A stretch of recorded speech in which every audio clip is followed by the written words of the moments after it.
বাংলাদেশ এবং বাংলাদেশের বাইরে পৃথিবীর বিভিন্ন প্রান্তে যে যেখান থেকে চ্যানেল আই দেখছেন আপনাদের সকলকে সাদর আমন্ত্রণ তৃতীয় মাত্রা দেখবার জন্য। প্রিয় দর্শক, বাংলাদেশের অর্থনৈতিক উন্নয়ন অগ্রগতি অগ্রযাত্রা যেভাবেই বলি না কেন এটা যেমন আছে, কিন্তু নানা রকমের বিশৃঙ্খলা, অনিয়ম, অনাচার, দুরাচার এগুলো আছে। দুর্নীতি একটি বড় সমস্যা। কিন্তু গত এক বছরের খানিকটা বেশি সময় অর্থাৎ প্যান্ডেমিক যখন গোটা বিশ্বকে আক্রান্ত করল কোভিড-19 এবং সেটি মার্চ থেকে বাংলাদেশকেও ছুঁয়েছে এবং এই প্যান্ডেমিকের স্পর্শ বা কোভিড-19 স্পর্শ বাংলাদেশের অর্থনীতিকে কোথায় নিয়ে দাঁড় করেছে সেটি নিয়েও নানা রকমের জল্পনা কল্পনা শুরু থেকেই ছিল এবং অনেকেই মনে করেছিলেন যে বাংলাদেশের অর্থনীতি একেবারে ধসে যাবে, রাস্তায় রাস্তায় মানুষের লাশ থাকবে। কিন্তু বাংলাদেশ যে কোনোভাবেই হোক না কেন কোভিড-19কে মোটামুটিভাবে ম্যানেজ করতে পেরেছে।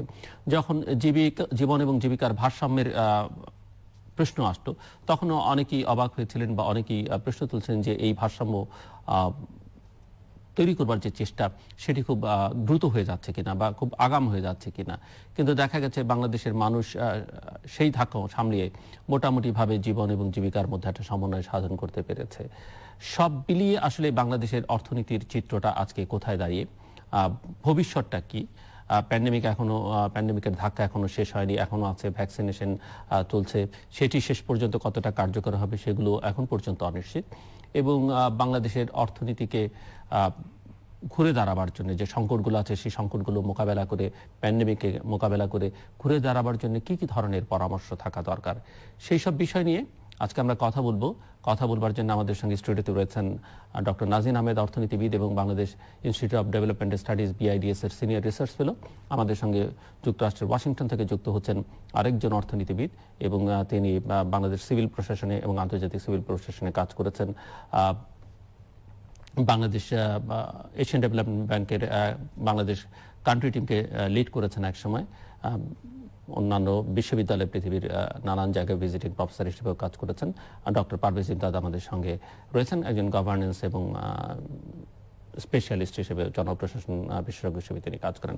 স্বাগত আপনাদের দুজনকে তৃতীয় মাত্রা। ডক্টর নাজিন আহমেদ, আপনাকে দিয়ে শুরু করি যে সম্প্রতি সেন্টার ফর গভর্নেন্স স্টাডিজ একটি পলিসি ব্রিফ তৈরি করেছে বাংলাদেশের ইকোনমির উপরে, যেটি ডেভেলপ মূলত আপনি করেছেন এবং সেটির একটি প্রকাশনা আমরা অনুষ্ঠান দেখলাম কয়েকদিন আগে মাত্র। তো আপনার কাছে একটু শুনতে চাই যে আপনি যেহেতু এই কাজটি করেছেন যে আপনি সেখানে কি বলতে চেয়েছেন এবং বাংলাদেশের অর্থনীতিকে আসলে কেমন দেখছেন আপনি। সুপারিশটাও আমরা পরে শুনবো, বাট এই পর্যায়ে আপনার কাছে শুনতে চাই। জি ধন্যবাদ। সেন্টার ফর গভর্নেন্স স্টাডিজ এর জন্য যে পলিসি ব্রিফটি তৈরি করেছে সেখানে মূলত আসলে দেখতে চেয়েছি যে কোভিড-19 থেকে যদি আমরা উত্তরণ যেটাকে আমরা বলছি সেখান থেকে যদি উত্তরণ করতে চাই তাহলে কোন পথে এগোতে হবে। তো যেহেতু এটা পলিসি ব্রিফ এবং সেখানে খুব স্পেসিফিক্যালি যে কথাগুলো বলার চেষ্টা করেছে যে কোভিড-19 এর প্রভাবটা একটা হচ্ছে তাৎক্ষণিক, আমার লকডাউন হয়েছে, ইকোনমির সেই সময়ে একেবারে একটা স্থবির যে অবস্থা সেখানে গেছে, সেখান থেকে আবার আমরা ঘুরে দাঁড়ানোর চেষ্টা ইকোনমিক কার্যক্রমগুলো শুরু করেছি, কিন্তু ওইটাই কিন্তু শেষ নয়। আমরা যখন দেখেছি যে ইকোনমির আমার জিডিপি গ্রোথ যা হওয়ার কথা ছিল, আমার 19-20 অর্থ বছরে জিডিপির প্রবৃদ্ধি হওয়ার কথা ছিল 8.2%, সেখানে আমরা প্রবৃদ্ধি অর্জন করতে পেরেছি সামান্য বেশি 5.5-এর উপরে সামান্য বেশি 5.23%। একইভাবে আমাদের এবছরের জন্য অর্থাৎ 20-21 অর্থ বছরের জন্য যে আমরা 8.2% জিডিপির প্রবৃদ্ধি প্রাক্কলন করলাম, ইতোমধ্যে আমরা অষ্টম পঞ্চবার্ষিক পরিকল্পনার যে প্রাক্কলন এই 20-21-এর জন্য সেটা কিন্তু দেখেছি যে 7%-এর মতো ধরা হয়েছে। তার মানে ইতোমধ্যেই কিন্তু আমরা কোভিড-19 এর প্রভাবে, এটা যে কেবল এই মুহূর্তের অর্থনৈতিক সংকট তা নয়, অর্থনীতিকে হয়তো আমরা ঘুরে দাঁড়ানোর চেষ্টা করছি এবং এটার একটা দীর্ঘমেয়াদী প্রভাব থাকার আশঙ্কা রয়ে গেছে।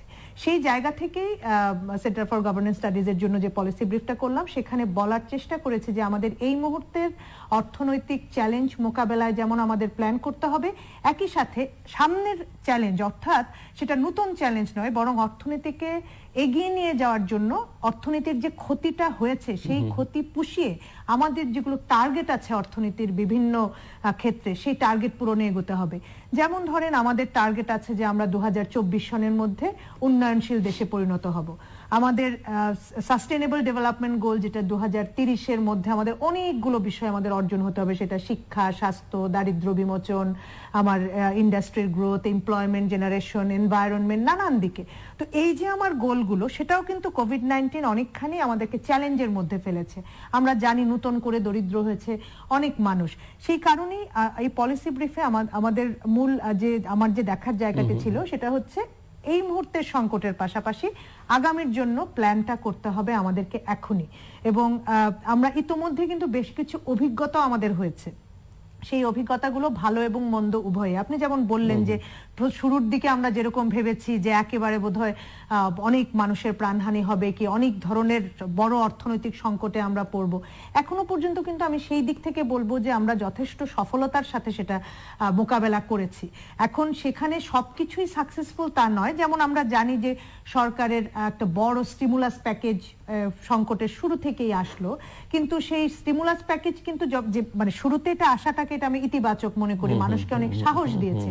কিন্তু একইভাবে আমরা কি দেখছি যে সেই স্টিমুলাস প্যাকেজের কিছু কিছু জায়গা, যেমন স্মল এবং মিডিয়াম এন্টারপ্রেনারের জন্য যে 20,000 কোটি টাকা বরাদ্দ দেওয়া হলো, আমরা কিন্তু দেখেছি সেটার ডিসবার্সমেন্টটা অর্ধেক পর্যন্ত যায়নি। এখন সেই জায়গায় নতুন যে উপলব্ধিটা হলো যে আসলে এটা সরকার কিন্তু টাকাটা দিচ্ছে, কিন্তু ব্যাংকগুলোও চাচ্ছে তার ক্লায়েন্টকে দিতে, কিন্তু তাহলে হলো না কেন? হলো না এই কারণে, একটা হচ্ছে অনানুষ্ঠানিক খাতে অনেকে ব্যবসা বাণিজ্য করেন, তারা ব্যাংকের কাছে আসতে পারবেন না।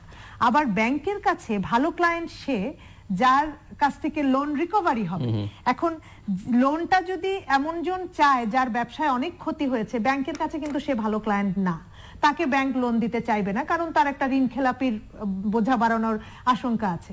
তাহলে কোভিড-19 সত্যিকার অর্থেই যাদেরকে অনেক ক্ষতিগ্রস্ত করেছে, যার ব্যবসাটা প্রায় শেষ অথবা বন্ধ হয়ে গেছে, তার জন্য কিন্তু এই ব্যাংকিং চ্যানেলের ঋণ কোনো কাজে লাগবে না। এটা ওয়ার্কিং ক্যাপিটাল, আমার ব্যবসাই নেই, আমি ওয়ার্কিং ক্যাপিটাল কেন নিব?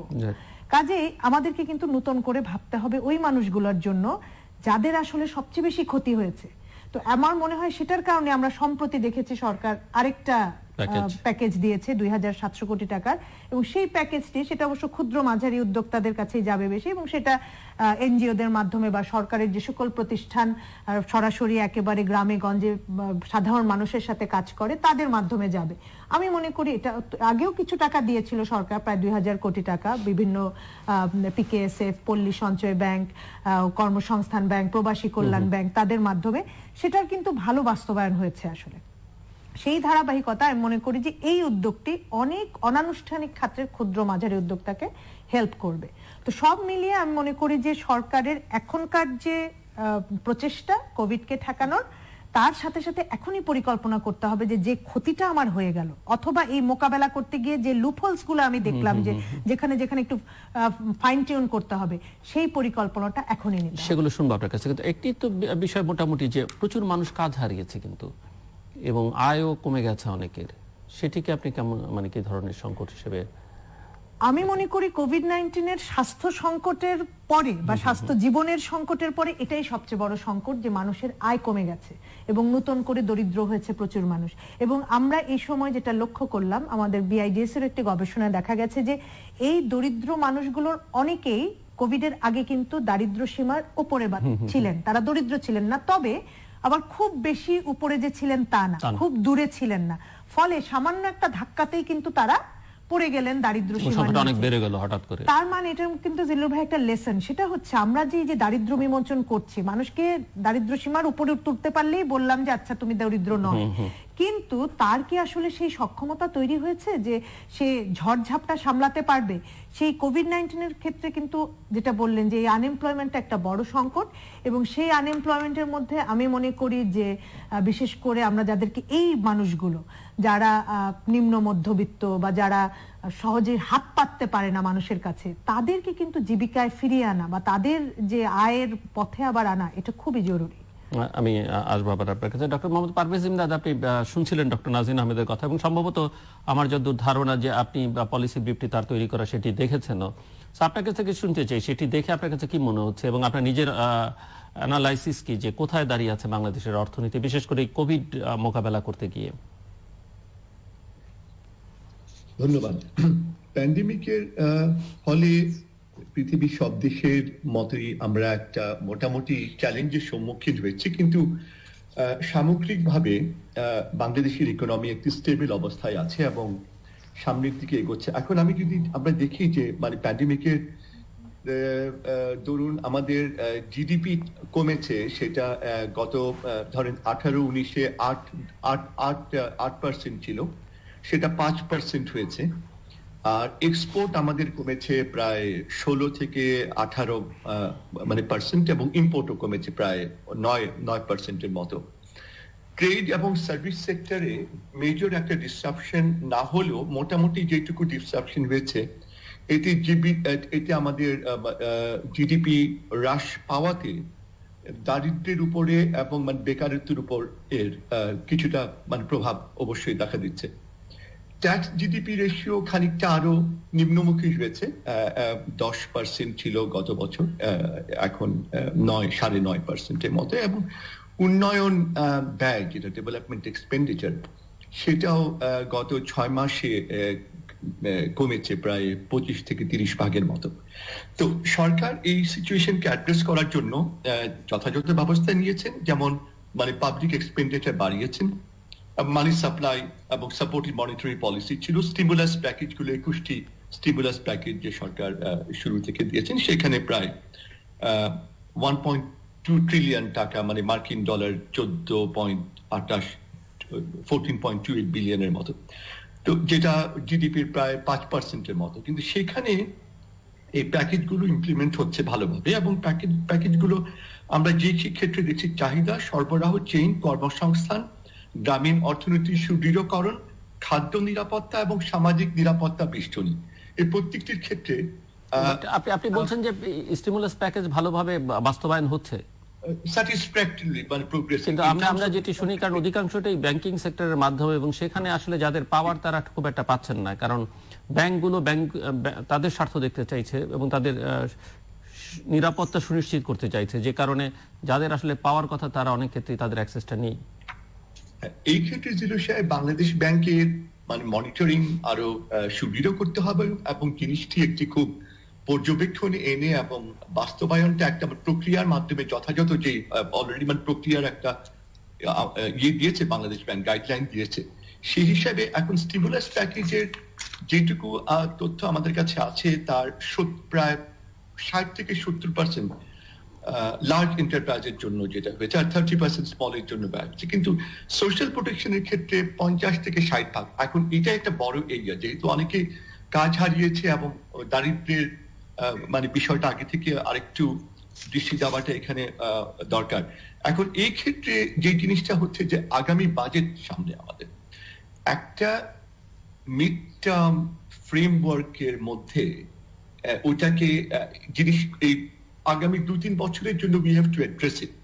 ওই একটা হলো যে রিকভারি ফেজ, যেটা ডক্টর নাজনীন বলছিলেন সেদিন, তারপরে যে একটা মিড টার্ম থেকে লং টার্ম, মিড টার্মটা হবে আগামী 2 থেকে 3 বছরের এটা একটা ফ্রেমওয়ার্কের মধ্যে যে ব্যবস্থাগুলো নেওয়া সরকার যেগুলো নিচ্ছেন অলরেডি, মেইন ম্যাক্রো ইকোনমিক স্টেবিলিটিটাকে এনশিওর করা, সাপোর্টিভ ফিসক্যাল মনিটারি পলিসি, এবং এখানে নতুন যেগুলো আমরা সবসময় আলাপ করে এসেছি তার বাইরে যেটা করা দরকার আমি মনে করি, যে হেলথ সেক্টরের জন্য পিপিপি, পাবলিক প্রাইভেট পার্টনারশিপ, এবং সার্ভিসেস সেক্টরকে আবার মানে পুনরুজ্জীবিত করবার জন্য এইবার বাজেটে এন্টারপ্রেনারশিপের জন্য কিছু গতবারের থেকেও আমার মনে হয় এবার বাড়তি মানে বরাদ্দ থাকা উচিত, এবং এন্টারপ্রেনারশিপের মাধ্যমে কর্মসংস্থান যাতে হয় সেদিকে দৃষ্টি দেওয়া উচিত।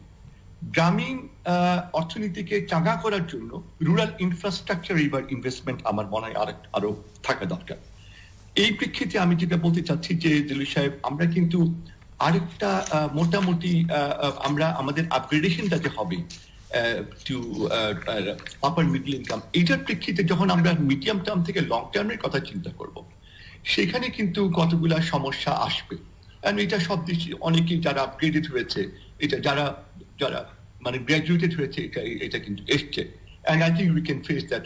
আমরা আপনারা জানেন we have crossed the key indicators যেগুলো আছে, GNI, gross national income, human asset index, আর economic vulnerability ইন্ডেক্স জাতিসংঘের যে সিডিসির ওইটাতে আমরা অতিক্রম 2018-তে আমরা উত্তীর্ণ হয়েছি।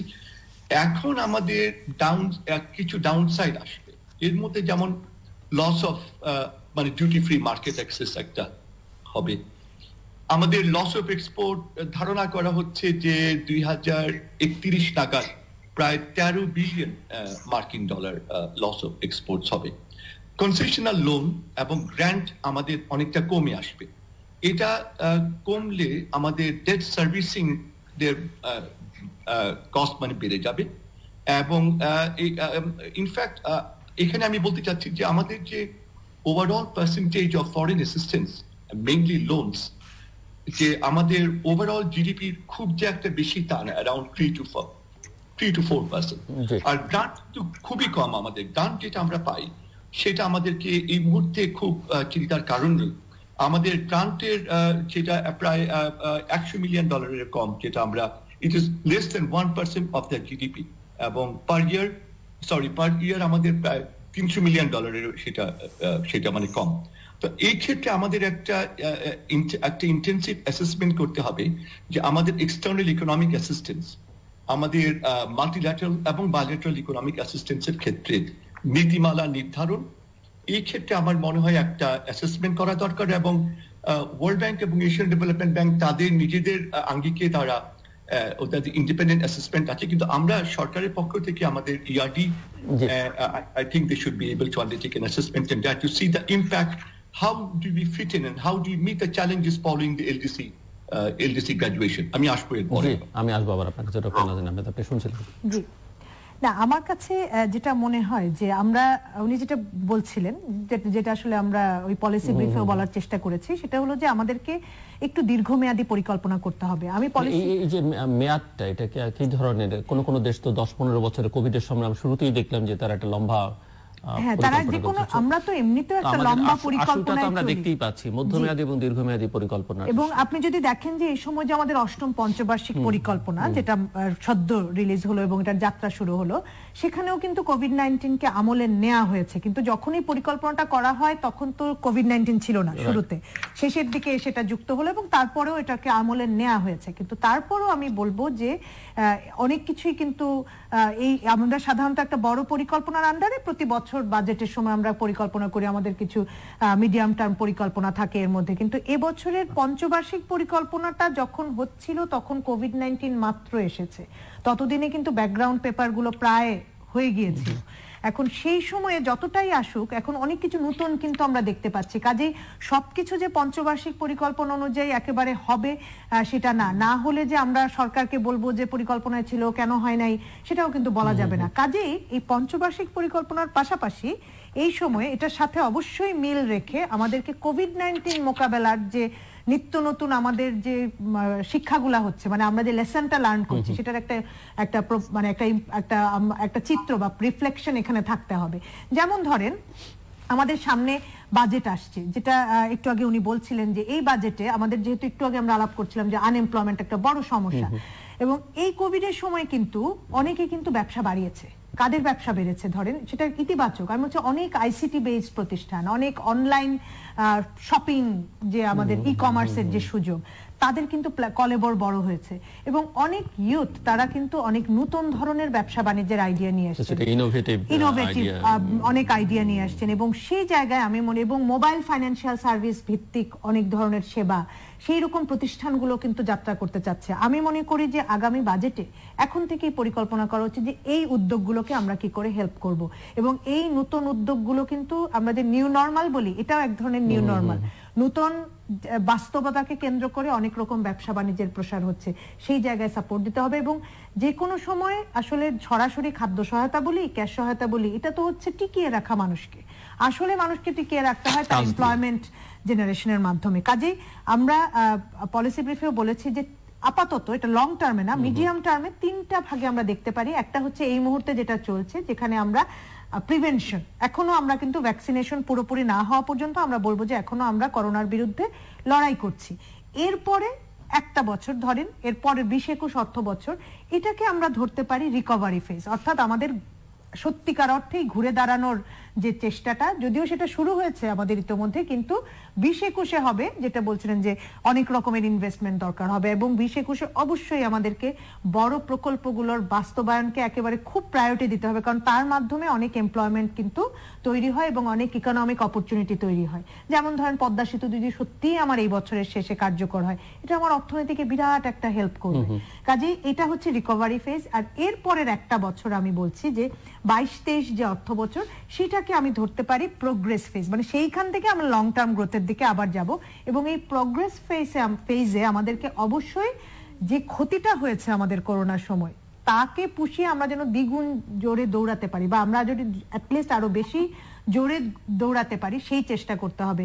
কারণ আমাদের কিন্তু 2024-এ আমরা ডেভেলপিং কান্ট্রি হতে চাই, এবং আমরা জানি যে তারপরে করতে চাইছিলাম যে গ্রাজুয়েশনকে মাথায় রেখে এখন যদি হতে চাই, ইতোমধ্যেই কিন্তু উনি কিছু আশঙ্কার কথা বলেছেন যে আমার তো তখন আমাদের যে duty free, quota free entry পাই, বিশেষ করে ইউরোপের মার্কেটে আমার জিএসপি আছে, আমেরিকাতে যদিও আমরা প্রতিযোগিতা করেই টিকে আছি, জিএসপি নাই বহু বছর, আর গার্মেন্টসে তো কখনোই আমেরিকায় জিএসপি ছিল না।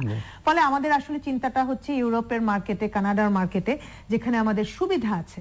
এবং দেখা গেছে যে ওই বাজারগুলোতে কিন্তু আমাদের সুবিধা থাকার কারণে আমাদের কিন্তু ওই বাজারগুলোতে গ্রোথ অনেক ভালো ছিল করোনার আগ পর্যন্ত।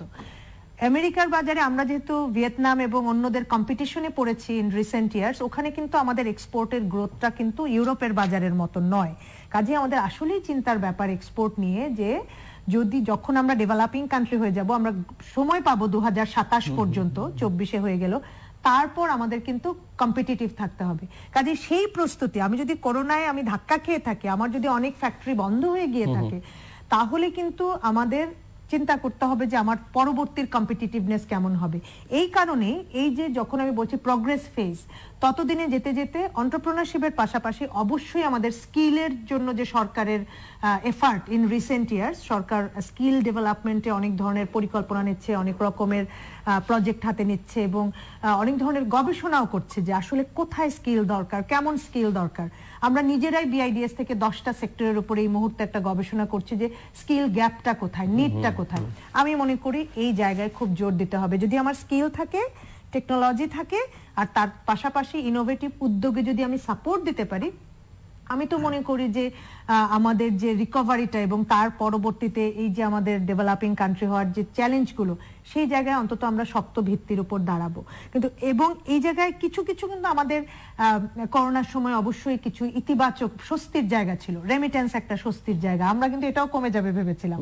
তবে এই যে স্বস্তির জায়গাটা আমাদের একটু ভাবতে হবে, কারণও আছে যেখানে অনেকে ফিরে এসছে, সাথে টাকা নিয়ে এসছে, আবার অনেকে ফেরত গেছে। এখন আমাদের একটু চিন্তা করতে হবে যে, এবং তবে আরেকটা হচ্ছে অফিসিয়াল চ্যানেলে ভালো রেমিটেন্স এসছে, কিন্তু সরকারের 2% প্রণোদনাটা অব্যাহত থাকায়। একটা বিষয় হচ্ছে 2020-এ কিন্তু প্রতি বছর যত লোক বিদেশে যায়, সেটা কিন্তু যায় না বলতে গেলে। প্রত্যেক বছর আমরা প্রায় 8-9 লক্ষ মানুষ বাইরে যায়।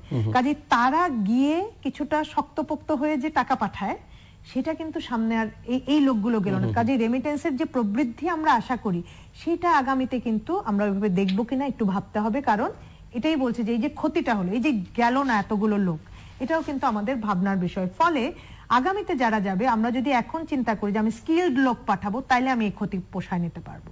সুতরাং আমাদেরকে কোভিড-19 আমাদেরকে ওইভাবে এফেক্ট করেনি যতটা আমরা আশঙ্কা করেছিলাম।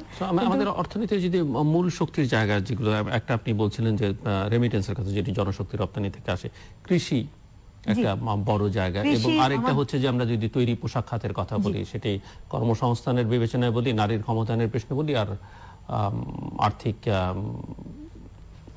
অর্জনের দিক থেকে বলি, এই দুটো জায়গায় আপনি কি মনে করেন যে কতটা ধাক্কা খেলো বা কি করবার আছে? আমরা তো বলছি যে এবার করোনায় আমাদেরকে বাঁচিয়ে দিয়েছে কৃষি। কারণ আমরা অ্যাটলিস্ট আমাদের প্রধান যে খাদ্য যেটা আমরা খাই, চাল, সেখানে আমরা স্বয়ংসম্পূর্ণ বলি, এবং ওই সময় কিন্তু আমাদের প্রধান যে ধান, বড় ধান কাটা এবং এটার ম্যানেজমেন্টে আমি বলবো খুব রাইটলি এফিশিয়েন্টলি ব্যবস্থা নেওয়া হচ্ছে, ফলে লস হয় নাই। কিন্তু বিশেষ করে হাওড় এলাকায় টাইমলি যদি শ্রমিক না নেওয়া হতো এবং ধান কাটার ব্যবস্থা না হতো, আমাদের কিন্তু প্রায় হাওড় এলাকা থেকে আমাদের কিন্তু একটা ভালো প্রায় 6%-এর মতো আমাদের বড় ধানের অংশ আসে। কাজেই সেই রাইট আমি বলবো যে কৃষিতে আমাদের শস্য কৃষি যেটা সেটা নিয়ে খুব চিন্তা হয়নি, কিন্তু আমাদের কৃষির যে অন্য উপখাতগুলো আছে, পোল্ট্রি, তারপর মৎস্য, লাইভস্টক, বিশেষ করে পোল্ট্রি এবং ফিশারিজ, সেই জায়গায় কিন্তু দেখা গেছে যে কোভিডের সময় বেশ ক্ষতি হয়েছে। যে পরিমাণ বিক্রি হওয়ার কথা সেটা হয় নাই। আমরা যদি বিভিন্ন ডেইরি প্রোডাক্ট বলি, সেইগুলো ওই সময় বিক্রি হয়নি। কাজেই ওই জায়গা আমাদের কিন্তু সেখানেও দেখা যাচ্ছে যে, যেটা আবার বলছিলাম যে লোনের কথা, অনেকেই যাদের অনেক ক্ষতি হয়েছে লোন কিন্তু তাদের কাছে যাচ্ছে না, কারণ তাদের কাছে গেলে তো রিকভারি মুশকিল। কাজে আমি মনে করি এই যে যাদের বেশি ক্ষতি হয়েছে তাদেরকে শুধু লোন দিলে হবে না, তাদেরকে বিজনেস পরামর্শ, যেটা বিজনেসের জন্য অ্যাডভাইজরি সার্ভিস চালু করতে হবে তাদের জন্য, যে উনি কি করে রিকভার করে আসবেন, তাদেরকে আলাদা করে দেখতে হবে। না দেখলে আসলে আমাদের উইন উইন হবে হচ্ছে, হ্যাঁ ব্যাংকের কাছে টাকা দিচ্ছে, ব্যাংকও লোন দিবে, লোন পাবে হচ্ছে যার অত ক্ষতি হয় নাই সে আবার ফেরত দিবে, সবাই খুশি। কিন্তু মাঝখান থেকে যে ব্যবসাগুলো বন্ধ হলো সেখানে চিন্তার ব্যাপার। সেই আপনি যেটা বললেন তৈরি পোশাকেও কিন্তু আমাদের অনেক ফ্যাক্টরি বন্ধ হয়ে গেছে। এই আমরা যেটা দেখেছি যে করোনার সময় সমস্যার পরে কিছুটা রিকভারি আমরা দেখলাম এক্সপোর্টে, কিন্তু এখন কিন্তু অর্ডার কমছে, অন্যদিকে আবার যেটা হলো যে দাম কমছে। তো আশা করছি অর্ডারটা হয়তো এই যে ভ্যাকসিনেশন এগুলোর কারণে সামনে হয়তো অর্ডারটা, আমি যদি আগামী উইন্টারের কথা বলি বা অটামের কথা বলি, অর্ডার হয়তো সেই সময় স্বাভাবিক হতে পারে, কিন্তু দাম যে কমে গেল এবং তার ফলে অন্যদের সাথে আমার যে কম্পিটিশন অন্য দেশের সাথে, এটা কিন্তু আমাদের ভাবনার ব্যাপার। এই কারণেই এবং তৈরি পোশাক খাতের অনেক শ্রমিক কিন্তু চাকরি হারিয়েছেন। তাদের মধ্যে বিশেষ করে আমি দেখেছি যে যারা একটু বয়সী বলতে আসলে কিন্তু বয়স না, কিন্তু তৈরি পোশাক খাতে 35-এর উপরে উঠলেই মনে করে যে শ্রমিক, বয়স্ক শ্রমিক, অনেকেই কিন্তু ওই বয়সী শ্রমিক চাকরি হারিয়েছেন। এবং এর মধ্যে কিছু বিষয় আছে, যেমন যখন যদি আমার ব্যবসা ছোট করতে হয় আর একই কাজ, আমি যদি এখানে অনেক কাজ আছে, যে মানুষটি 5 বছর কাজ করছে সে করে নিতে পারবে, কিন্তু যে মানুষটি 10 বছরের কাজ করছে তার বেতন কিন্তু এর চেয়ে অনেক বেশি, কারণ তার তো ইনক্রিমেন্ট হয়ে ওই পর্যন্ত চলে গেছে। এখন এদের স্কিল মোটামুটি একই রকম। তো আমার জন্য সুবিধা হচ্ছে, রেশনাল হচ্ছে, যদি ছাঁটাই করতে হয় একে সরায় দেয়, তাহলে আমার টাকা বাঁচবে বেশি। তো এটা হয়েছে, এবং এই কারণে আমি যেটা বলছি না যে এটা করাটা খুব, আমি বলছি যে এই জিনিসটা যে এটা হচ্ছে মানুষের স্বাভাবিক প্রবণতা। এখন এই মানুষগুলোকে আমরা কি করব, যারা এখন অন্য খাতে হঠাৎ করে যেতে পারবে না। সো আমাদের কিন্তু তৈরি পোশাক খাত ঘুরে দাঁড়ালেও যারা এই যে চাকরি হারিয়েছে, যারা বলছে আমরা আর চাকরি পাবো না, কারণ আমাদের বয়স বেশি, আমাদের লেখাপড়া নাই, এই জন্য এদের অনেকেরই লেখাপড়া খুব কম। আমাদের কিন্তু এদের সংখ্যা খুব কম না, প্রায় কেউ বলছে 1 লাখ, কেউ বলছে 2 লাখ, কেউ বলছে 3 লাখ। এখন যদি সবচেয়ে কমটাও ধরি তাহলেও তো সেটা একটা খুব কম সংখ্যা নয়। ডক্টর পারভেজ ইমদাদ, এই সপ্তাহে জাতিসংঘের সিডিসি বোধহয় মিট করছে আমাদের গ্র্যাজুয়েশনের ব্যাপারে সিদ্ধান্ত নেবার। তো যে কথাটা আমি একটু আগে বলছিলাম যে কারেন্ট অ্যাকাউন্ট ডেফিসিট আমাদের গ্র্যাজুয়েশনের ফলে এটা 2027-28-এ 1 থেকে 4% অফ জিডিপিতে আসবে, নেমে আসবে। এটি একটি চ্যালেঞ্জ হবে। আর একটু আগে বললাম যে কিছু মার্কেট অ্যাক্সেস আমাদের কমে আসবে। আর এখন কারেন্ট অ্যাকাউন্ট ডেফিসিট যদি বেড়ে যায় টু 1.1% থেকে 1.5% অফ দ্য জিডিপি, এটা যদি হয় তাহলে আমাদের ডেট সার্ভিসিং কস্ট বাড়বে এবং cost of borrowing two finance increased current account deficit. এই কারেন্ট অ্যাকাউন্ট ডেফিসিটকে ফাইন্যান্স করতে আমাদের ইনক্রিজ বরোয়িং কস্ট বেড়ে যাবে। এগুলার জন্য কিছু সলিউশনস অবশ্যই সরকারের চিন্তা ভাবনায় আছে। একটা হতে পারে যে ব্যালেন্স অফ পেমেন্টস ফাইন্যান্সিংটার জন্য আমাদের তাহলে এক্সটার্নাল বরোয়িং এর কথা চিন্তা করবে। কিন্তু একটু আগে আমি বললাম যে এক্সটার্নাল বরোয়িং কিন্তু আমাদের কিভাবে কতটুকু আমাদের জন্য লাভবান হচ্ছে, কোন কোন ক্ষেত্রে, এটা কয়েকটা দিক আছে দেখা দরকার। একটা হচ্ছে যেমন মনে করেন এখন কি ডেভেলপমেন্ট পার্টনাররা তাদের কান্ট্রি পার্টনারশিপ স্ট্র্যাটেজিটাকে অ্যালাইন করে to our national development strategy. এই অ্যালাইনমেন্টটা সেক্টর ভিত্তিক দেখতে হবে, যে সেক্টরে যে সেক্টর গুলো তাদের ধরেন ফ্রেমওয়ার্কে থাকে, আর আমাদের ন্যাশনাল ডেভেলপমেন্ট পলিসি, আমাদের 5-year প্ল্যানে, পার্সপেক্টিভ প্ল্যানে কোন সেক্টর গুলো আমরা মিডিয়াম টার্ম থেকে লং টার্মে আমরা দিচ্ছি, এটার অ্যাডজাস্টমেন্টটা ভালো করে দেখতে হবে। আরেকটা হচ্ছে যে দেখেন একটু আগে আমি যেটা বললাম যে overall development assistance as percentage of the GDP কিন্তু খুব একটা সিগনিফিকেন্ট না। আবার আমরা যদি দেখি গ্রান্টের ক্ষেত্রে যদি দেখি, apart from loan, grant has এটা যখন মানে গ্রাজুয়েশন হবে আমাদের, এটা অনেক কমে আসবে, এটা হয়তো, এবং কিন্তু বাট এটা it doesn't make much of an impact. It was 0.1% of the GDP in the past 5 years. That is less than যেটা আমি বলছিলাম $300 million per year. তবে গ্র্যান্ট ফরেন প্রাইভেট সেক্টর থেকে আমাদের ডোমেস্টিক প্রাইভেট সেক্টরে গ্র্যান্ট অনুদান যেটা, সেটার ব্যাপারে বিশেষ খুব ডাটা নেই, তবে it should be around 400 million, যেটা খুব একটা সিগনিফিকেন্ট না। আমি এই কথাগুলো এই জন্য বলছি যে আমাদের ইন্টারনাল ইকোনমিক স্ট্রেংথেনিংটা খুবই জরুরি to meet even the challenges of graduation. Beyond the COVID effect, we need to be ready to face more challenges as we move ahead. এখন এই ক্ষেত্রে আমি যে আর কটা জিনিস আমি এখানে বলতে চাচ্ছিলাম যে monetary and fiscal policy government সেদিকে অ্যাটেনশন দিচ্ছেন সবসময়। এটা করতে হবে অ্যাডজাস্টমেন্ট যাতে আমাদের ইনফ্লেশন কন্ট্রোলে থাকে, আর ইন্টারনাল রিসোর্স মোবিলাইজেশন যেটা ট্যাক্স জিডিপি রেশিও যাতে সামনের দিকে যায়, যাতে ইনক্রিজ হয়। ট্রেড রিফর্মস এর একটা বড় দিক হবে যে এক্সপোর্ট ডাইভার্সিফাই করা, এবং আরেকটা হলো যে অ্যাডজাস্টমেন্ট যেটা হবে depreciation in the exchange rate, এটা এমন ভাবে যাতে ইনসেন্টিভ পায় for exports and reduce cost of imports. And এইগুলার ক্ষেত্রে এক্সপোর্টকে আরো কম্পিটিটিভ করতে গেলে আমাদের অর্থনৈতিক বহুমুখীকরণ যেটা আমরা আমাদের ইয়েতে আছে, পরিকল্পনায় আছে, সেদিকে আমাদের, এবং যেটা ওভারসিজ যেটা impact of loss in overseas trade, এটাকে আমাদের মিট করার জন্য so we have to have a very robust trade reforms policy. Tax reforms এর ক্ষেত্রে আমি একটু আগে বললাম যে এই ট্যাক্স রিফর্মসটা এখানে আমার মনে হয় in addition to broadening the tax net, we need to look at this from a capital formation and investment supportive tax reforms. এই কথাটা হয়তো কেউ ভাবতে পারেন যে ট্যাক্স রিফর্মস আবার investment supportive. We need to see tax reforms as something that helps the private sector and on one hand helping the government increase revenue, সরকারের রাজস্ব বাড়বে, at the same time NBR এর পুরো tax reforms আমাদের budget পলিসির একটা অংশ হিসাবে ইনভেস্টমেন্ট এবং মূলধনকে সহায়ক একটা ভূমিকা রাখবে। এই ক্ষেত্রে দিলু সাহেব আমি আর একটা জিনিস বলতে চাচ্ছি, আমাদের প্ল্যানে খুব ভালোভাবে রেজাল্ট ফ্রেমওয়ার্ক আছে, তবে এটা আমার মনে হয় এটাকে আরেকটু ফোকাস করে কয়েকটা কম ইন্ডিকেটরে যদি এটাকে আনা হয়, রেজাল্টস ফ্রেমওয়ার্ক যেটা আছে, এবং design monitoring framework more focused and more specific so that it's easily monitorable এবং implementable. আরেকটা হচ্ছে performance based, and performance based এর ব্যাপারে এখানে একটা আমাদের প্রায়োরিটি বেসড একটা হতে পারে, পারফরমেন্স বেসড এর সঙ্গে প্রায়োরিটি বেসড এর একটা সবসময় যে একসঙ্গে যাবে তা না, কিন্তু পারফরমেন্স বেসড হলে আপনি জানতে পারবেন যে কোন সেক্টর গুলো they can do well given the resources within the limited resources. আরেকটা আমি যেখানে এবার একটু আন্তর্জাতিক ইয়েতে বলছি, জাতিসংঘ মহাসচিব কিছু উদ্যোগের কথা বলেছেন। এখন গ্লোবাল এবং রিজিনাল রিকভারি পুনরুদ্ধারের যে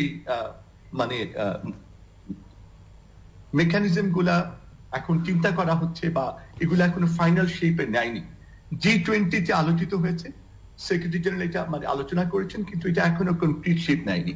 সেখানে আমাদের একটা যেমন আছে কম্প্রিহেন্সিভ ট্রেড ফাইন্যান্সিং ফ্যাসিলিটি, এবং আরেকটা আছে এক্সট্রিমলি কনসেশনাল একটা স্পেশাল সাপোর্ট। তার সঙ্গে আমি যেটা মনে করি যে এবার ওয়ার্ল্ড ফুড প্রোগ্রামের মিড টার্ম রিভিউ যেটার বেসিসে তারা স্বীকৃতি পেলেন, এবার আন্তর্জাতিক নোবেল পুরস্কার পেলেন, সেখানে ফুড সিকিউরিটির একটা মিড টার্ম থেকে লং টার্ম ফ্রেমওয়ার্কের 4টা তারা পিলার তারা রিকমেন্ড করেছে ফর দ্য ডেভেলপিং কান্ট্রিজ। আরেকটা আমি মনে করি যেটা আমি একটা আগের আলোচনাতে বলেছিলাম এবং আমার একটা ইয়েতেও আছে, লেখাতেও আছে, ইটস অ্যাবাউট টাইম দ্যাট ফুডের দিকে বেশি খেয়াল করা উচিত। এটা অনেক সময় আমরা মনে হয় যে হ্যাঁ আমাদের রিজার্ভ আছে, দ্যাটস ফাইন, এন্ড আমাদের যথেষ্ট সাকসেস আছে in the agriculture sector. We need to have support an integrated mechanism globally but regionally সার্কের মাধ্যমে সাউথ এশিয়াতে হতে পারে, আসিয়ান সার্ক কোঅপারেশনে হতে পারে, সেটা আর ইন্টারন্যাশনালি যেটা নেওয়া হচ্ছে জাতিসংঘের মাধ্যমে গ্লোবাল ফুড ব্যাংক হতে পারে, একটা global food security and hunger prevention forum, অথবা রিজিনাল ফুড সিকিউরিটি। এটা কিন্তু আসিয়ানের সঙ্গে আমাদের এই ক্ষেত্রে ক্লোজলি কাজ করা দরকার। আরেকটা আমি বলি যে এশিয়ান ফাইন্যান্সিয়াল ক্রাইসিসের পরে জিলুর সাহেব 1997 সনে আমি যখন ম্যানিলা এশিয়ান ডেভেলপমেন্ট ব্যাংকে কাজ করি, আমি দেখেছি যে একেবারে অপ্রস্তুত অবস্থায় সাউথ এশিয়ান দেশগুলো কি করে তাদের যেটাকে তারা বলে যে সার্ভেলেন্স, ইকোনমিক সার্ভেলেন্স। আমি এইবার যে কোভিডটা একটা হঠাৎ বিপদটা আসলো আমাদের উপর, সারা ওয়ার্ল্ডে, যেটা ইউএন সেক্রেটারি জেনারেল বলেছে, we did not see something was standing near the door. তো এই ধরনের ইকোনমিক ডাউনটার্ন এবং রিস্কস আর আমাদের এবিলিটি টু মানে কুশন এক্সটার্নাল শকস, যেটা মোটামুটি ভালো আমাদের সবসময় আমাদের এটা আছে, এটার জন্য আমি মনে করি যে strengthen economic monitoring, financial monitoring এর জন্য আমরা রিজিনাল পর্যায়ে আরেকটু সহযোগিতার জন্য আমাদের কিছু স্পেসিফিক প্রস্তাব দেওয়াটা আমার মনে হয় দরকার।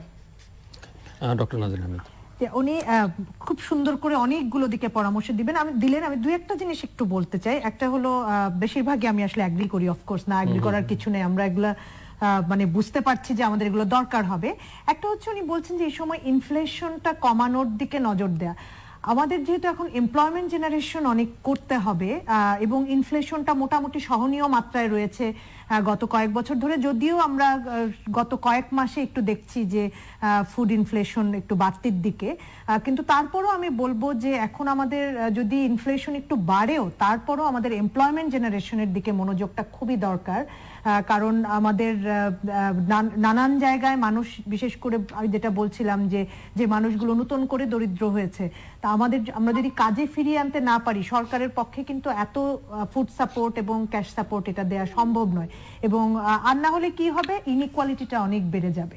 তো এই কারণেই আমি মনে করি যে ইনফ্লেশনের দিকে কিছুটা হয়তো কম এখন নজর দিলেও এমপ্লয়মেন্ট জেনারেশনের দিকে নজর দিতে হবে। আরেকটা হলো, একটা রিসেন্ট জিনিস হচ্ছে গত কয়েক বছরে, যেহেতু বাংলাদেশ ওয়ার্ল্ড ব্যাংকের হিসাবে আমরা যেহেতু লোয়ার মিডল ইনকাম কান্ট্রি হয়ে গেছি, তখন থেকে কিন্তু আমাদের ইন্টারেস্ট রেটটার একেবারে দরিদ্র দেশের ইন্টারেস্ট রেটে কিন্তু আমরা লোন নিচ্ছি না, আমরা কিন্তু তার থেকে বেশি রেটেই লোন নিচ্ছি। ফলে কিছুটা আমি যেটা বলবো যে অভ্যেস হওয়া বেশি রেটের লোন নেয়। এবং উনি পারভেজ ভাই বললেন যে গ্র্যান্ট কমে গেছে অনেক, অবভিয়াসলি আমি যখন আমাকে তো গ্র্যান্ট, আমার দরিদ্র যদি না হয় আমাকে গ্র্যান্টের পরিমাণ অংশটা তো কমবেই, এবং সেটা আগামীতে আরো কমবে।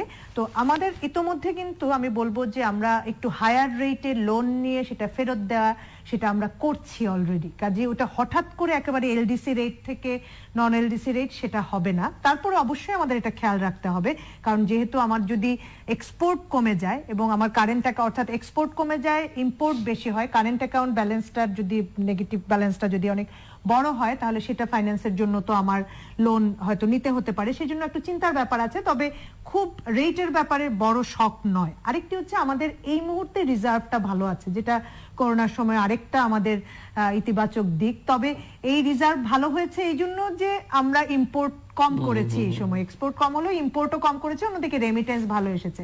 এখন ইম্পোর্ট কম করার মধ্যে যেহেতু আবার ক্যাপিটাল ইম্পোর্ট, যেটা গুডস যেটা ইম্পোর্ট হয় সেটাও আছে, সেটা কিন্তু অর্থনীতির জন্য খুব সুখবর না, কারণ আমরা তো চাই যে অর্থনীতির গতি ত্বরান্বিত হোক। তবে ব্যাংকিং খাতের দিকে আমাদের আসলে নজর দেওয়া উচিত। এই মুহূর্তে বিষয়টা এমন যে ব্যাংকের কাছে প্রচুর তারল্য আছে, কিন্তু credit to the private sector আমি যদি গ্রোথ দেখি তাহলে অনেক কম, এবং সেটা আগে আমরা যেখানে বলছি যে এটা 13-14% পর্যন্ত টার্গেট করা হচ্ছে, সেটা মাত্র 7.5%-এর মতো হয়েছে। এখন এখানে একটু আমরা যদি প্রাইভেট আর পাবলিক ব্যাংক একটু ভাগাভাগি করে দেখি, তাহলে দেখব পাবলিক ব্যাংকের কিন্তু credit to the private sector যেটা, সেই গ্রোথটা কিন্তু বেটার দ্যান প্রাইভেট ব্যাংকস। তার মানে পাবলিক ব্যাংকগুলো লোন দিচ্ছে, প্রাইভেট ব্যাংকগুলো দিচ্ছে না। এখন কি কেউ ভাবছেন যে এটা করোনার সময় মানুষ লোন নিচ্ছে না? আমার কাছে মনে হয় দুই দিকেই সংকটটা আছে। আছে, মানুষ কিছুটা সংকুচিত বা একটু চিন্তা ভাবনা করছেন, কিন্তু দেয়ার আর পিপল যেখানে বলছি সম্ভাবনাময় ব্যবসা যেগুলো কিংবা সেক্টরস, কিংবা ধরেন আমার অনেক সেক্টরেই কিন্তু মানুষ লোন নিতে চাইছে যেগুলো আইসিটি বেস সেক্টরস, এমনকি ফার্মাসিউটিক্যালের বেশ কিছু কোম্পানি, তারা বলছে যে আমি আগামীতে অনেক সম্ভাবনা দেখি। এখন সেই জায়গাগুলোতে কিন্তু আমি মনে করি সাপ্লাই সাইডে ব্যাংকগুলো কিন্তু একটু যেটাকে বলা হয় শক্ত হয়ে বসে আছে, এবং এইখানেই আমার কাছে মনে হচ্ছে যে সরকার দেখেন ক্রেডিট গ্যারান্টি স্কিম দিল স্মল মিডিয়াম এন্টারপ্রেনারকে লোন দেওয়ার জন্য, তারপরেও কিন্তু সেইভাবে গ্রোথ দেখি নাই। যদিও পারভেজ ভাই 30% বলছিলেন, কিন্তু ডিসেম্বরের স্ট্যাটিস্টিক্স বলছে 44% মতো ডিসবার্স হয়েছে স্মল মিডিয়াম এন্টারপ্রাইজের লোনের, তো সেটাও তো অনেক কম। কাজে এখানে আমার কাছে মনে হচ্ছে এই যে এত তারল্য, তারপরে প্রাইভেট সেক্টরের ক্রেডিট গ্রোথ অনেক কম, এখানে শুধু ওই লং টার্ম ইনফ্রাস্ট্রাকচার সেগুলো না হয় আমার মনে হচ্ছে যে এখানে এক ধরনের একটা ট্রাস্ট একটা আসা উচিত প্রাইভেট সেক্টরের ব্যাংকগুলোর মধ্যে, যে তাদের লোনটা উঠে আসবে, তাদের যে ইকোনমিক অ্যাসেসমেন্ট, তারা এত শক্ত হয়ে বসে থাকলে আসলে আমার এই এত তারল্য নিয়ে বসে থাকা, আমি মনে করি এটা কিন্তু একটু এই জায়গাটায় নজর দেওয়ার ব্যাপার। এবং এই সময়ে আমাদের অবভিয়াসলি কিছু কুশন দরকার হবে আরো কিছুদিন। এক্সপোর্টাররা যেটা চাচ্ছেন যে তাদের যে লোনের যে তাদের রিপেমেন্ট যেটা সরকার স্থগিত করলো, যে ঋণ খেলাপি এখন ঘোষণা করা যাবে না, সেই কুশনটা আরেকটু জুন মাস পর্যন্ত আমি মনে করি সেটা দেওয়া উচিত।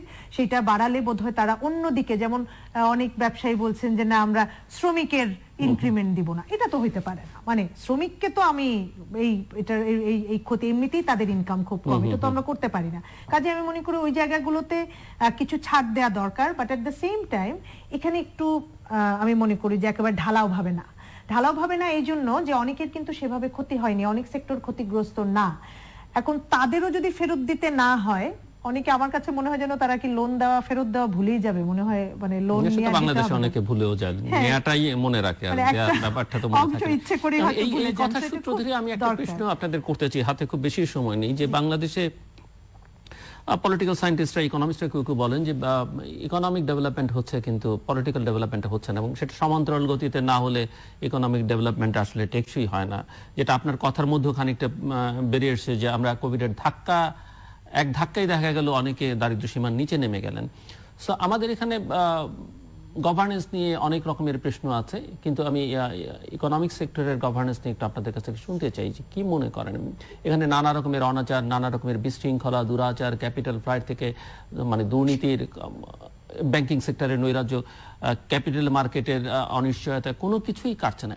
এই জায়গাটা আসলে কি করণীয়, মানে এই জায়গাগুলোতে একটু ঠিকঠাক করা দরকার।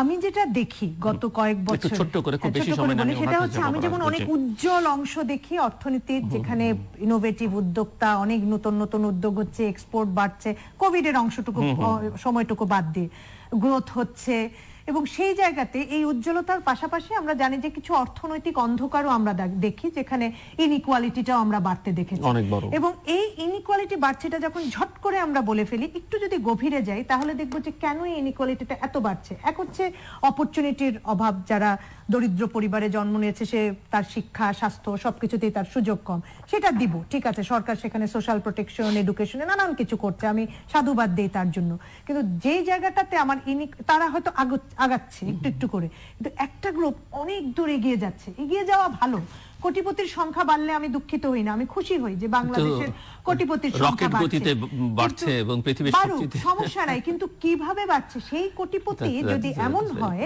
যে সেই কোটিপতি আরো অনেক কয়জনের সুযোগ নষ্ট করে কোটিপতি হচ্ছেন, সেইখানে হচ্ছে সমস্যা। এবং এখানে আপনি বলছেন যে সুশাসনের জায়গাটাতে, আমি এখানে আমরা সুশাসনের প্রশ্ন আনলে সরকারকে ধরি, যে যখন যে সরকার থাকে মনে হয় যেন দোষটা তাদের একার, কিন্তু আমার কাছে মনে হয় যে আমাদের এই কালচারটা পুরো, যারা কোন রকম কোন দলে নাই, সেখানেও আপনি দেখবেন যে পাওয়ার যার আছে, সে যে লাইন ভেঙে লাইনের সামনে দাঁড়ায়, সে যে রাস্তায় রং সাইডে গাড়ি চালায়, মানে এটা একটা প্রতীকী অর্থে বলছি।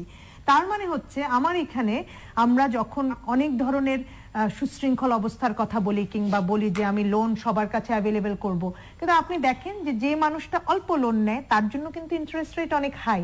আমরা 9% সুদ বলবো, কিন্তু যে অনেক বেশি টাকা 200 কোটি টাকা লোন নিলে তার জন্য কিন্তু 9%ও না, তার থেকে অনেক কমই উনি পেয়ে যাবেন। কাজে আমার কাছে মনে হয় যে এইখানে আমরা যে যখন সুশাসনের কথা বলছি, ব্যাংকিং খাতের কথা এসে যায়, উনি আবার কম পাচ্ছেন তা না, উনি মাঝে মাঝে মাফ করিয়ে নিচ্ছেন, নানা রকমের সুবিধা পাচ্ছেন, অনেক কিছু সুবিধা পাচ্ছেন। এই জায়গাতে আমি মনে করি এটা দল মত নির্বিশেষে বের হয়ে এসে এটা এই জায়গায় আমাদের একটু শক্ত হতে হবে। অনেক রুলস করা হয়েছে ইদানিংকালে বাংলাদেশ ব্যাংকের মাধ্যমে অনেক কিছু, এবং এটা ছাড়াও আমি যদি বলি যে স্থানীয় সরকারের যে শক্তিশালী করা, এটা আমরা শুনে আসছি মনে হয় আমি ছোটবেলা থেকে, তারপরে অনেক রেজিম অনেক কিছু গেছে, সেখানে কিন্তু আমরা ওইভাবে দেখিনি। এখানে স্থানীয় আমি বলবো যে যার ক্ষমতা আছে, তার ক্ষমতা বলতে আমি সরকারি ক্ষমতা বলছি না, যে যার যেভাবে ক্ষমতা আছে তিনি হচ্ছেন আসলে ক্ষমতায়িত হচ্ছেন, তার কাছে স্থানীয় অনেক কিছু উন্নয়ন বলেন যা বলেন কাজকর্ম তার মধ্য দিয়ে যাচ্ছে। কাজে এই যারা আছে তার কাছে সব যাচ্ছে, যার নেই তার কাছে ইমব্যালেন্স যদি আমরা রেখে দেই তাহলে ওই যে তুমি যারে ফেলেছো পশ্চাতে সে তোমারে টানিছে পিছনে, পেছনে তখন আমাদেরকে টানবে। ডক্টর পারভেজ ইমদাদ। জি, ইকোনমিক গভর্নেন্সের ক্ষেত্রে তাত্ত্বিকভাবে আমরা যা বলি সেটাই আমার প্র্যাকটিক্যাল অর্থেও বড় জিনিসটা হচ্ছে অ্যাকাউন্টেবিলিটি। যে যার কাজের জন্য দায়বদ্ধ থাকবে এবং ওই ডিসিশনের ইমপ্লিমেন্টেশনটা খুব স্বচ্ছ হবে। এই সম্পর্কে সংসদে আলোচনা হবে, সাংবাদিকরা জানবেন, সাংবাদিকদের মাধ্যমে, সংসদের মাধ্যমে সারা দেশবাসী জানবেন। তো সেইখানে একটা ফিডব্যাক মেকানিজম, আমার একটা লেখাতে আমি আগে করেছিলাম দিলীপ, আপনি একটা ডক্টর, এখানে বোধহয় আমি বলেছিলাম তৃতীয় মাত্রায়, যে মিনিস্ট্রি গুলাতে যদি মানে কনসালটেটিভ গ্রুপ থাকে, কনসালটেটিভ টিমস বা citizens and experts consultative team, এটা মন্ত্রণালয়ের কাজে কোনো হস্তক্ষেপ করবে না। কিন্তু যদি মন্ত্রণালয় মনে করে, তাহলে মনে করেন পার্লামেন্টারি স্ট্যান্ডিং কমিটি যেগুলো আছে, these are very good and these are in line with standing মানে পার্লামেন্টারি ডেমোক্রেসি। তার সাথে যদি আপনি সিটিজেন্স এক্সপার্ট যাদের ফিডব্যাক দিবার আপনার এই টকশো ছাড়া আর কোনো খুব উপায় থাকে না, তো দে এক্সপার্টদের ভিউটা নেওয়া, এই জন্য মিনিস্ট্রিগুলার citizens advisory committee for every ministry. তৃতীয় আমি মনে করি কোঅর্ডিনেশনটা বিটুইন ডিফারেন্ট মিনিস্ট্রিজ, এটা আমরা হিস্টোরিক্যালি যেটা বললেন নাজিম বললেন যে এক্স্যাক্টলি সবসময় দেখে এসেছি, এই কোঅর্ডিনেশনটা কিন্তু অনেক দেশই এরকম একটু উইক থাকে, পরে আপা এটাকে স্ট্রেংথেন করা যায়। এখন বিভিন্ন মিনিস্ট্রির সঙ্গে একটা এগ্রিমেন্ট যেটা হয় গভর্নমেন্টের মধ্যেই, এপিএ, যে একটা এগ্রিমেন্ট, একটা মানে পার্টনারশিপ এগ্রিমেন্ট, যে আমরা এই কাজগুলো, এই প্রকল্পগুলো আমরা এবার মানে বাস্তবায়ন করব। এটা বাস্তবায়নের ওই এগ্রিমেন্টের মধ্যে কোঅর্ডিনেশনের ল্যাবস গুলাকে কি সেটা আইডেন্টিফাই করা। এই ক্ষেত্রে দুটো জিনিস আমাদের আরো ইমপ্রুভ করা দরকার, একটা হচ্ছে স্কিলস, একটা হচ্ছে জ্ঞান। একটা কি knowledge economy always benefits growth overall and economic অ্যাক্টিভিটিকে অনেকটা করে, শক্তিশালী করে। একটা হচ্ছে আইডেন্টিফাই এরিয়াস অফ ইনসেন্টিভ, কোন ক্ষেত্রে আপনাকে ইনসেন্টিভ দিতে হবে ওটাকে প্রপারলি আইডেন্টিফাই করতে হবে। আর একটা ইনস্টিটিউশনাল মেকানিজম, প্রাতিষ্ঠানিক একটা পদ্ধতি যেখানে আপনি ডেফিসিয়েন্সি এবং ল্যাপসেস গুলাকে আপনি কারেক্ট করতে পারবেন, আপনি রেকটিফাই করতে পারবেন। ইনইকুয়ালিটি অবশ্যই কমানো দরকার, I absolutely agree with her, এবং সেটার জন্য আমার মনে হয় ডিসেন্ট্রালাইজেশন, বিকেন্দ্রীকরণ রিয়েল অর্থে। এবং আমি তো মনে করি it's about time we should think about budget, district budget, upajila budget, and the national budget should be a combination of all these. It should come from down. এবং পার্লামেন্টে বাজেটটা সংবিধান অনুযায়ী আমাদের পার্লামেন্ট বাজেট করবেন, they will মানে frame the budget and discuss the budget and approve the and মানে pass the budget. এইটা parliament may take the feedback from the grassroots level.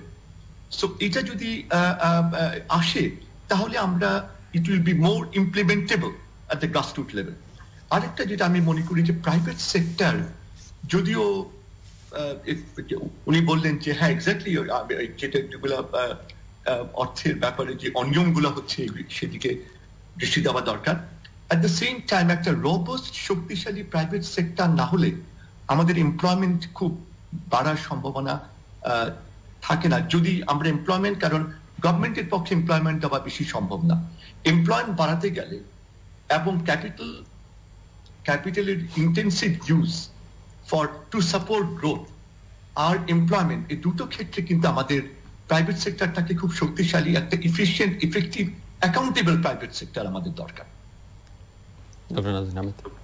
না, আমার ওনার সাথে তো এই তত্ত্বগুলা যেগুলো খুব এখন ওয়েল ডেভেলপড, আমি বলবো যে বিগত অনেক বছরে এই ব্যাপারে তো কোনো দ্বিমত নাই। কিন্তু এই যে বললো যে বটম আপ প্রসেস বাজেটে, এখন আমি যেটা দেখি ইদানিং একেবারে গ্রাসরুট থেকে না হলেও এখন যেটা করা হয় যে অনেক আগে থেকে মন্ত্রণালয়গুলোর কাছ থেকে তাদের ডিমান্ডটা চাওয়া হয়। আমি বলবো যে কিছু অগ্রগতি কিন্তু আমাদের হয়েছে। পার্লামেন্টারি স্ট্যান্ডিং কমিটির কথা বললেন, আমি নিজে একটা ভালো অভিজ্ঞতার কথা বলি যে আমি গত 2 বছরে আমি যেহেতু আমাদের সংস্থা প্রতিষ্ঠানটি পরিকল্পনা মন্ত্রণালয়ের অধীনে, আমি গত 2 বছরে 3-4 বার ডাক পেয়েছি পার্লামেন্টারি স্ট্যান্ডিং কমিটির কাছ থেকে। তারা বিভিন্ন বিষয়ে জানতে চান। আমার কাছে এটা অত্যন্ত মনে হয়েছে যে একটা ইতিবাচক ব্যাপার, যে তারা বুঝতে চাচ্ছেন, মাননীয় সংসদ সদস্যরা বুঝতে চাচ্ছেন যে তাদের মধ্যে ইকোনমিক বিভিন্ন ইস্যুতে কোয়ারি হয়েছে।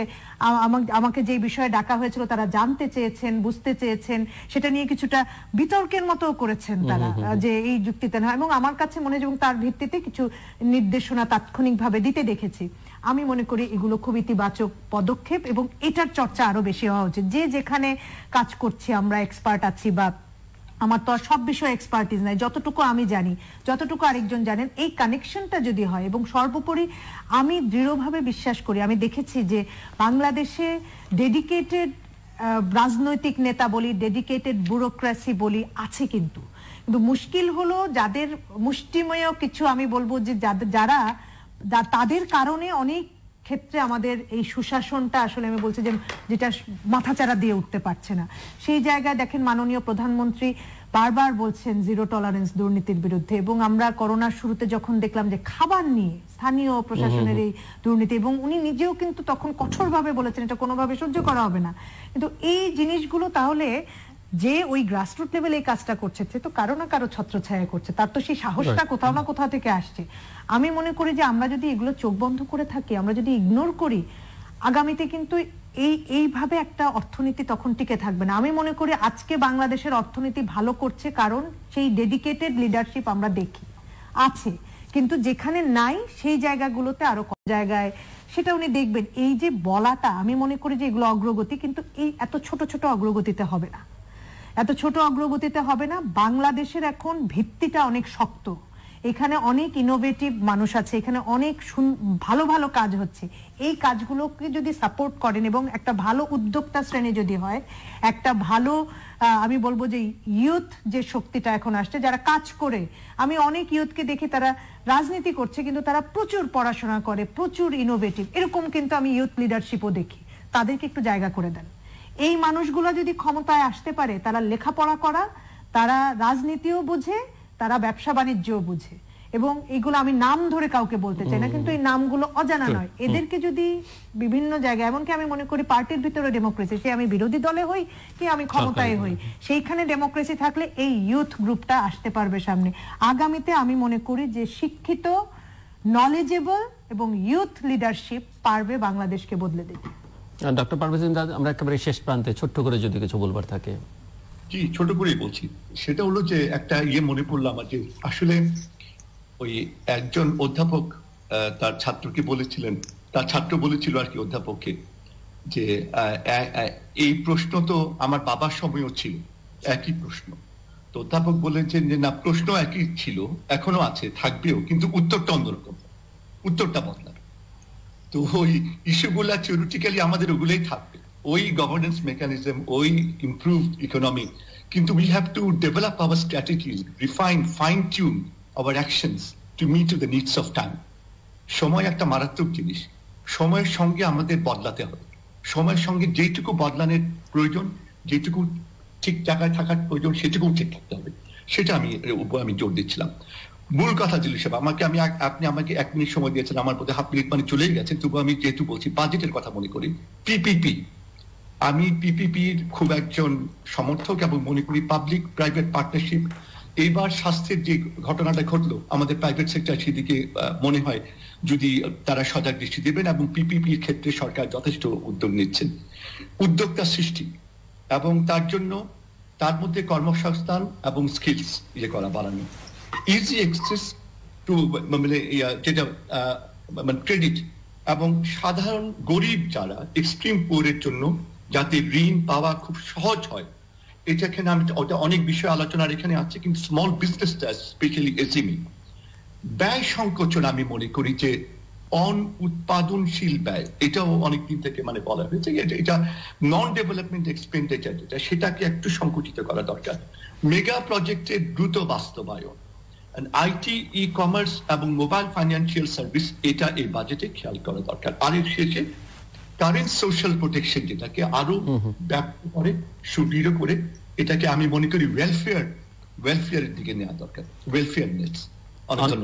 অনেক ধন্যবাদ ডক্টর মোহাম্মদ পারভেজ ইমরান এবং ডক্টর নাজিন আমাদের এই আলোচনায় যুক্ত হওয়ার জন্য। দর্শক, কথা হচ্ছিল বাংলাদেশের অর্থনীতি নিয়ে। বাংলাদেশের অর্থনীতির অনেক অগ্রগতি আছে, অর্জন আছে, সাফল্য গাথা আছে, কথা ঠিক, কিন্তু কখনো কখনো এটি একটু নড়বড়ে এবং সক্ষমতার বেশ খানিকটা অভাব আছে। সেটি কোভিড-19 বুঝিয়ে দিয়েছে। যাদেরকে দারিদ্র্য সীমার উপরে যারা উঠেছিলেন তারা এক ধাক্কায় অনেকেই নিচে নেমে গেছেন। এটি একটি দুর্বলতা। আমাদের সমাজের মধ্যে মানে অর্থনীতিতে বৈষম্যটা খুব প্রকট এবং গ্যাপটা অনেক বড়। সেটি কমিয়ে আনবার প্রয়োজনীয়তা রয়েছে। সামনে বাংলাদেশ যে গতিতে এগিয়ে যাচ্ছে, তার গ্রাজুয়েশন হবে, এলটিসি গ্রাজুয়েশন, সেই সংকট মোকাবেলা করবার সক্ষমতা বাংলাদেশের কতটা আছে বা তার জন্য প্রয়োজনীয় প্রস্তুতি কতটা, সেটি নিয়ে নানা রকমের প্রশ্ন আছে। কিন্তু মূল জায়গা যেটি, সেটি হচ্ছে যে প্রতিষ্ঠান গড়ে তুলবার দিকে মনোযোগ দিতে হবে, যেটি ওনারা বলছিলেন। প্রতিষ্ঠানগুলো যেগুলো আছে সেগুলোকে শক্তিশালী করবার দিকে মনোযোগ দিতে হবে। গণতন্ত্রের কোনো বিকল্প নেই, সেটি সকল ক্ষেত্রেই, এমনকি রাজনৈতিক দলে গণতন্ত্র কেন প্রয়োজন সেই আলোচনা ওনারা করেছেন। এবং সামগ্রিকভাবে সুশাসন, জবাবদিহিতা, স্বচ্ছতা, এগুলো নিশ্চিত করতে হবে সর্বক্ষেত্রে। ক্ষমতার একটা প্রবল দাপট আছে অর্থনৈতিক দাপটের সঙ্গে, এবং ক্ষমতার দাপট যে কেবলমাত্র ক্ষমতাসীনদের দাপট, যারা সরকার আছেন তাদের দাপট না, আমাদের সংস্কৃতির মধ্যে সেটি ঢুকে গেছে। যে যেখানে যেভাবে যতটুকু ক্ষমতা দেখাতে পারেন সেটি দেখাবার একটা প্রবণতা আমাদের সকলের মধ্যে আছে। সেখান থেকে আসলে দেশটাকে বের করে আনতে হবে এবং সবকিছু মিলিয়ে ওই যে স্বচ্ছতা, জবাবদিহিতা, আইনের শাসন, গণতন্ত্র, সুশাসন, সেগুলো যতক্ষণ পর্যন্ত আমরা নিশ্চিত না করতে পারবো এবং অর্থনৈতিক উন্নয়নের পাশাপাশি আমাদের রাজনৈতিক উন্নয়নটাকে সমান্তরাল গতি থেকে নিশ্চিত না করতে পারবো, ততক্ষণ পর্যন্ত আসলে যত উন্নয়ন হোক না কেন, যত উন্নয়নের জয়গাথাই আমরা গাই না কেন, সেগুলোকে স্থায়ী একটা রূপ দেবার সম্ভাবনা খুব বেশি থাকছে না। কাজেই মৌলিক জায়গাগুলোতে আমাদের অনেক বেশি নজর দিতে হবে।